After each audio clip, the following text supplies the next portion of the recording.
Sober ഷെയ്ഡ്സിൻ്റെ അകത്ത് ഒരു light chocolate എന്ന് പറയുമ്പോഴത്തേക്ക് it's always a very pretty colour. ഭയങ്കര ഒരു ക്ലാസിയുമാണ്. At the same time it's not an over used shade also. നമ്മൾ ഒരുപാട് കാണുന്ന ഒരു ഷെയ്ഡല്ല. ഇപ്പം നമ്മൾ നോക്കുവാണെങ്കിൽ ഈവൻ ഷാമ്പയിനെക്കാട്ടിലും കുറച്ചും കൂടി കുറവാണ് ഈ ഒരു ചോക്ലേറ്റ് ഷെയ്ഡ് എന്ന് പറയുമ്പോഴത്തേക്ക് യൂസ് ചെയ്തിരിക്കുന്നത്. This is A very ക്ലാസി sari. ഒരു കോട്ട സ്റ്റൈലിൽ വീവി തേക്കുന്ന ഫാബ്രിക്കിലാണ് വന്നിരിക്കുന്നത്. ഇത് കോട്ടൺ അല്ല, നമുക്ക് കുറച്ച് ബ്ലെൻഡഡ് ഫാബ്രിക്കിനകത്താണ് ചെയ്തിരിക്കുന്നത്. പക്ഷെ അത് ഭയങ്കര സോഫ്റ്റ് ആയിട്ടുള്ള ഒരു സിൽക്കി കോട്ടയുടെയൊക്കെ ഒരു ടെക്സ്ചറിലാണ് വരുന്നത്. And with the same colour embroidered florals on the borders. അപ്പോൾ സ്കാലപ്സ് ആണ്. പക്ഷേ ഇതിൻ്റെ അകത്ത് നമുക്ക് ഇതിനകത്ത് ഈ പേപ്പർ വരുന്നുണ്ട്, ഒന്ന് റിമൂവായി പോകുന്നതേ ഉള്ളൂ ഇതൊക്കെ. പക്ഷേ നമുക്കിത് എംബ്രോയിഡറി സപ്പോർട്ട് ചെയ്യണം എന്നുണ്ടെങ്കിൽ നമുക്ക് ഈ ഒരു പേപ്പറും കൂടെ വെച്ചിട്ട് ഇതിനകത്ത് ചെയ്യാൻ പറ്റത്തുള്ളൂ. കാരണം വെച്ചാൽ തിൻ ഫാബ്രിക്. അപ്പം നമ്മൾ ഈ പേപ്പറും കൂടി അതിനകത്ത് വരുന്നുണ്ടാവും കേട്ടോ.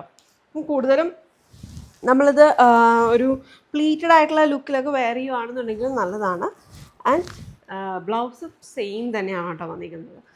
റണിയിൽ തന്നെ വന്നിരിക്കുന്ന ബ്ലൗസാണ്. അതിനകത്ത് വൺ സൈഡിൽ നമുക്ക് ഈ ഒരു എംബ്രോയിഡറി ഡീറ്റെയിൽ കൊടുത്തിട്ടുണ്ട് സ്ലീവ്സിന് കൊടുക്കാനായിട്ട്.